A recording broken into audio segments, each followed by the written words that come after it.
बड़ी थकान हो गई। इस बार जब से बीमार पड़ी हूँ बहुत ज़्यादा थकान होने लगी है। बहुत कमजोरी आ गई है शरीर में। अरे बहू, एक गिलास पानी ले आना।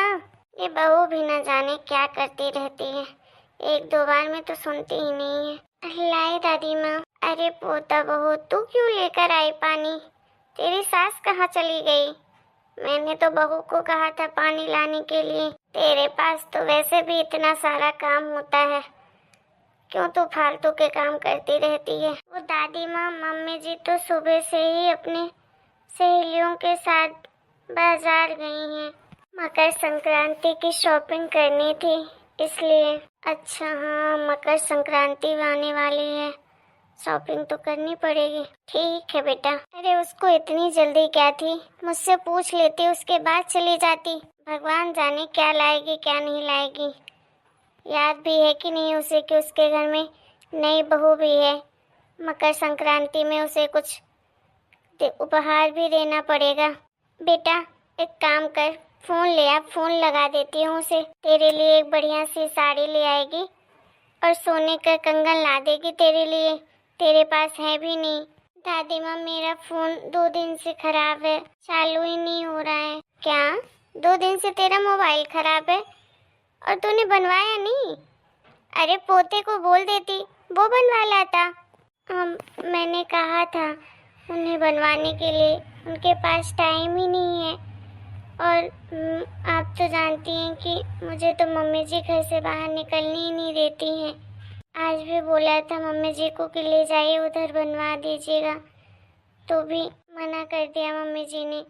बोली तू क्या करेगी फ़ोन, घर में इतने सारे तो फ़ोन है सबके पास, तो तेरे पास तो वैसे भी टाइम नहीं है फ़ोन चलाने का, फालतू क्या करेगी, इसलिए रखा हुआ है। क्या तेरी सास ने ऐसा कहा? ये बहू भी ना कभी नहीं सुधरेगी, कभी किसी चीज को बोलने के पहले सोचती नहीं है। रहने दीजिए दादी, आप परेशान मत होइए। अभी तो वैसे भी बहुत सारी साड़ियाँ हैं, गहने भी हैं। मैं वैसे भी ज़्यादा सोने की चीज़ें कैरी नहीं कर पाती हूँ। फालतू में मम्मी जी का दिमाग भी खराब हो जाएगा। मत परेशान करिए, फालतू के लिए पैसे क्यों वेस्ट करना। अरे मेरी लाडो, अरे तू इस घर की बहू है और मेरी पोता बहू है। अरे तेरे ऊपर जितना कुछ निछावर करूं सब कम है। अरे मेरी चांद जैसी बहू मिली है, और क्या चाहिए मुझे। वो तो बेअकल, तेरी सास को तेरी कदर नहीं है। अरे तेरे जैसी बहू ढूंढ के भी कहीं से नहीं ला सकती थी। कदर तो किसी को भी नहीं है मेरी दादी। ये क्या बोल रही है पोता बहू? तो कुछ नहीं दादी, बस ऐसे ही गलती से मुंह से निकल गया। मैं चाहती हूँ खाना बना लेती हूँ। पोता बहू। जी दादी। बहू बेटा तू परेशान लग रही है, कोई बात है क्या? मैं बहुत दिन से देख रही हूँ तो बड़ी उदास उदास चुप चुप सी रहती है, क्या हो गया? कुछ हुआ है क्या तुम दोनों पति पत्नी के बीच में? सास बहू का तो चलो ठीक है, चलता रहता है, लेकिन तुम दोनों के बीच में भी कुछ हुआ है क्या? आजकल तो मैं तुम दोनों को साथ बैठते, साथ खाना खाते ही नहीं देखती हूँ, ना ही बात करते हुए। जब देखो काम के लिए ही बोलता है राहुल तुझे। तुम लोग में कोई अनबन हो रही है क्या? नहीं दादी, ऐसी कोई बात नहीं है। बेटा मैं तेरी दादी हूँ। अरे मेरे बाल ऐसे ही सफ़ेद नहीं हुए हैं, दुनिया देखी है मैंने। बताना बेटा क्या बात है? तू मुझसे बता सकती है, तेरी तो दादी हूँ मैं। और तू तो जानती है बेटा, तू मुझे हमेशा से पसंद थी। जब से इस घर में आई है मुझे कभी भी तुझसे कोई शिकायत नहीं हुई है। हमेशा मैंने तुझे यही आशीर्वाद दिया है कि खुश रहे, सब कुछ ठीक हो जाए। हाँ दादी, जानती हूँ मैं कि आप मुझसे बहुत प्यार करती हैं, और इस घर में आप ही तो हैं जो मेरे बारे में सोचती हैं। ऐसा क्यों कह रही है बेटा? अरे तेरा पति भी तो तेरा साथ देता है, वो भी तो तुझसे प्यार करता है, तेरा ख्याल भी रखता होगा। क्या बताऊँ दादी, अब मैं आपसे नहीं छुपा रही हूँ, क्या बोलूँ, मैं तो किसी से बता भी नहीं सकती। तू मुझसे बता बेटा, क्या हुआ, क्या परेशानी है तुझे? दादी क्या हुआ पोता बहू, ऐसे उदास क्यों है? बता ना क्या हुआ है? तुझे तेरे माँ बाप की याद आ रही है क्या? उनसे मिलना है? अगर तेरा मन कर रहा है उनसे मिलने का तो चली जा बेटा कुछ दिनों के लिए। तू सास की चिंता मत कर, मैं उसे समझाऊंगी। वो तुझे कैसे नहीं जाने देगी। मैं तेरे सास की सास हूँ, उसे कैसे सीधा करना है मुझे आता है। तेरा मन कर रहा है अपने माँ बाप से मिलने का तो तू चली जा 2-4-6 दिन के लिए। नहीं दादी, ऐसी बात नहीं है। फिर क्या बात है पोता बहू, बता ना मुझे। तेरे चेहरे में ऐसी उदासी अच्छी नहीं लगती है। तू तो पहले कहती थी कि मैं अपने सास को मना लूंगी, चाहे जितना गुस्सा करेंगी तो भी एक दिन वो मुझे अपनी बहू बना लेंगी। फिर अब क्यों तुझे इतना फर्क पड़ रहा है? हर चीज को सुधारने में टाइम लगता है बेटा, तू परेशान मत हो, एक दिन सब ठीक हो जाएगा। पता नहीं दादी कब तक ठीक होगा।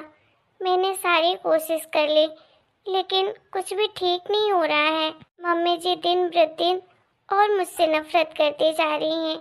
उन्हें मेरा कोई भी काम पसंद नहीं आता है, चाहे मैं कितनी भी अच्छे से कितनी भी मन से करूं। उनकी हर बात मानती हूँ दादी, फिर भी मम्मी जी कभी मेरी किसी चीज़ के लिए ये नहीं बोलती कि हाँ तूने ठीक किया। कभी कभी तो दादी मुझे ऐसा लगता है जैसे वो मुझे अपनाना ही नहीं चाहती हैं। वो जैसे मुझे बिल्कुल पसंद नहीं करती हैं। और तो और दादी, मैं जिसके वजह से इस घर में आई थी, जिसके उम्मीद के सहारे जिसके साथ आई थी, आजकल तो वो भी मुझसे ढंग से बात नहीं करते। तू राहुल की बात कर रही है बेटा? हाँ दादी, आपके पोते की ही बात कर रही हूँ। वो मुझसे बिल्कुल अच्छे से बात नहीं करते हैं। वो हर चीज़ में चिक चिक चिढ़ते रहते हैं मुझसे, हर बात में चिल्लाते हैं। कुछ अपने मन की बात उनसे कहूँ तो उन्हें जल्दी ही गुस्सा आ जाता है। पहले तो राहुल ऐसा बिल्कुल भी नहीं था, पता नहीं अब ऐसे कैसे हो गए। वो तो मेरी सारी आदतें जानते हैं, मेरी नापसंद, मेरे बारे में सब कुछ जानते हैं। फिर ऐसे कैसे बदल सकते हैं वो? उनके सहारे तो मैं इस घर में हूँ। अगर वही मुझसे इस तरह से बात करेंगे तो फिर मैं कैसे रह पाऊँगी इस घर में? मेरा बहुत दिन से मन कर रहा था कि मैं कहीं बाहर जाऊँ, क्योंकि जब से शादी करके आई हूँ तो मैं कहीं भी नहीं गई हूँ। मैं चाहती हूँ कि मैं अपने सासू माँ को जब तक मना नहीं लेती तब तक मैं कहीं ना जाऊँ, अपने मायके तक नहीं गई। मैंने राहुल से बस इतना ही कहा कि मुझे 2-4 दिन के लिए कहीं ले चलिए घुमाने के लिए, मेरा भी थोड़ा मूड अच्छा हो जाएगा। मैं कभी भी ऐसे बंद कर किसी भी घर में नहीं रही हूँ। मैं अपने मायके में भी, आपको पता है, मैं जॉब करती थी तो मैं ऐसे नहीं रहती थी। अब मैं ऐसे अचानक से 4 दीवारी के अंदर पैक हो चुकी हूँ। मुझे ऐसा लगता है जैसे घुटन हो रही हो दादी। ना कोई मुझसे ढंग से प्यार से बात करता है ना कुछ, बस हर वक्त काम काम काम। मुझे काम करने में भी प्रॉब्लम नहीं है, लेकिन कम से कम लोग मेरे काम की तारीफ तो करें। ऐसे कब तक चलेगा दादी? मुझे बहुत बुरा लगता है।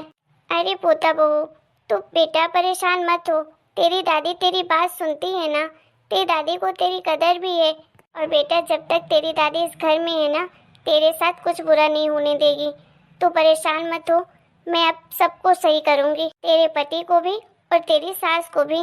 मैं भी देखती हूँ कि मेरी बहू को कौन नहीं अपनाता है, कौन कदर नहीं करता है। राहुल को आने दे, उसको मैं समझाऊंगी। और तू अपने सास की चिंता मत कर, वो चिक चिक करती है तो करने दिया कर, ज़्यादा उसकी बातों को दिल में लेने की ज़रूरत नहीं है। लगता तो मुझे भी है कि जैसे वो तुझे अपनाना ही नहीं चाहती हो, लेकिन अब बस हो गया, बहुत कोशिश कर ली तूने। तू बस वही कर जो तुझे ठीक लगे। तू उतना ही काम किया कर जितना तू कर पाए, जबरदस्ती करने की ज़रूरत नहीं है। ठीक है बेटा, बाकी तेरी दादी सब संभाल लेगी, तुझे परेशान होने की ज़रूरत नहीं है। इस घर में दादी है ना तेरी, तेरे लिए। और देख बेटा, तू खुश रहेगी तभी इस घर में खुशहाली आएगी। अगर तू इस तरह से उदास रहेगी तो इस घर में कभी भी खुशियाँ नहीं आएंगी। तेरी दादी हमेशा तेरे साथ है और मैं तुझसे वादा करती हूँ कि ये सब कुछ मैं ठीक कर दूंगी। तू बस खुश रहा कर बेटा। मैं उसे कहूँगी कि तुझे कहीं ले जाए घुमाने के लिए, ठीक है? तेरा भी थोड़ा मूड अच्छा होगा। अब बेटा तू हंस दे, ऐसे उदास अच्छी नहीं लगती है। थैंक यू दादी, मुझे आपसे बात करके बहुत अच्छा लगा। मेरे मन में बहुत कुछ चल रहा था ऐसा लग रहा था मैं क्या करूं, किससे कहूं अपने मन की बात। ना तो अपने माँ बाप से कह सकती हूँ और ना ही यहाँ किसी से कह सकती हूँ। लेकिन मैंने आपसे बात की तो मुझे बहुत अच्छा लगा, मेरा मन हल्का हो गया। ऐसा लग रहा है कि इस घर में कोई मेरा है जो मेरे बारे में सोचता है, मुझसे प्यार करता है, जिसे मेरे खुश और ना खुश होने से फर्क पड़ता है। अरे बेटा, तू तो है ही इतनी प्यारी कि तू सबका दिल जीत लेगी। ठीक है दादी, आप बैठो, मैं आपके लिए चाय बना कर लाती हूँ। ठीक है बेटा। आने दो आज पोते को और बहू को भी, इनको दोनों को मैं सुधारती हूँ। मेरी बेचारी चांद सी बच्ची को परेशान करके रख दिया है। कितनी उदास है, कितनी दुखी थी। अच्छा हुआ टाइम रहते उसने अपने मन की बात मुझे बता दी। बेटा तू परेशान मत हो, अब तेरी दादी सब कुछ ठीक करेगी। हेलो दोस्तों, आपको हमारा आज का वीडियो कैसा लगा कमेंट करके जरूर बताइएगा। वीडियो पसंद आया हो तो प्लीज़ वीडियो को लाइक करें, शेयर करें और चैनल को सब्सक्राइब करें। इसका नेक्स्ट पार्ट देखने के लिए थोड़ा सा वेट करें